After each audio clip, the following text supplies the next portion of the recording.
আপনি কি জানেন ইব্রাহিম আলাইহি ওয়াসাল্লামের জন্মের সময় কি ঘটেছিল?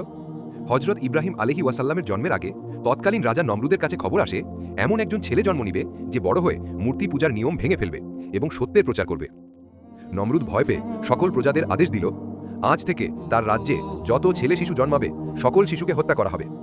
তখন মানুষ তারই নির্দেশে আতঙ্কে ভীত হয়ে গেল।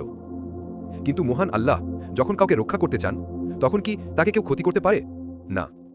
ইব্রাহিম আলাইহি ওয়াসাল্লামের মা তখন গর্ভবতী। তিনি শহর থেকে দূরে একটি গুহায় লুকিয়ে সন্তান প্রসব করলেন এবং আশ্চর্যের বিষয়, শিশু ইব্রাহিম আলাইহি ওয়াসাল্লাম জন্মের পরেই আল্লাহর হুকুমে গুহার ভেতরে একটি বিশেষ দুধের ব্যবস্থা হয়ে গেল, যা দিয়ে তিনি বড় হতে লাগলেন।